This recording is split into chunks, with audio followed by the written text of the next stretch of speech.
मोदक कसे बनवावे, तर त्याची एक सोपी पद्धत तुम्हाला मी सांगतो. मोदक बनवण्यासाठी हा पीठ लागतो, पांढरा पीठ. कसलं पीठ? तांदळाचं पीठ.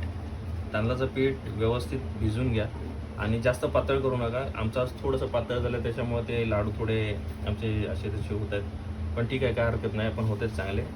आणि ही एवढी क्वांटिटी घ्यायची.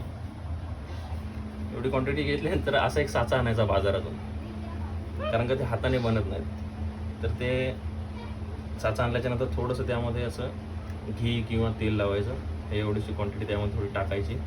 त्याला थोडंसं असं हात टाकून थोडंसं असं पसरवायचं, व्यवस्थित पसरवायचं, कारण तो साच्यामध्ये सगळीकडे व्यवस्थित लागला पाहिजे, जेणेकरून जो आपला आकार येणार आहे, जसं तुम्ही इकडे दाखवा जरा, ह्यांना कसे आकार आलेत लाडूला, त्या अशा आकार आले पाहिजेत.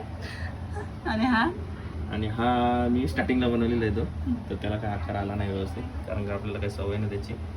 तर असं झाल्याच्यानंतर हे असं गोल थोडंसं करून त्याच्यामध्ये थोडंसं हे चुरण टाकायचं, थोडंसं जास्त नाही टाकायचं, आणि एवढी जागा त्याला खोल ठेवायची. त्याच्यावरती पुन्हा एकदा याचा थर चढवायचा तांदळाच्या पिठाचा, आणि त्या तांदळाच्या पिठाला थोडंसं अजून घी लावून हे व्यवस्थित असं समोर आपलं असं साचून घ्यायचं. त्याला असं साचून झालं, थांबा जरा, मी जरा व्हिडिओच्या चक्करमध्ये थोडं जास्त घाई करतो आहे, थोडं व्यवस्थित करू दे मला.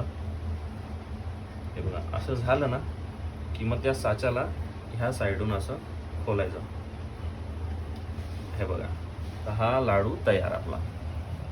त्याला नंतर थोडं, कारण का तेल लावल्यावरती कसं ते चिपकत नाही आतमध्ये, मग असं थोडंसं प्रेस केलात ना तुम्ही की हे लाडू असं निघून येते. हे बघा, हे आपला लाडू रेडी. लाडू नाही, सॉरी, मोदक. Okay, done.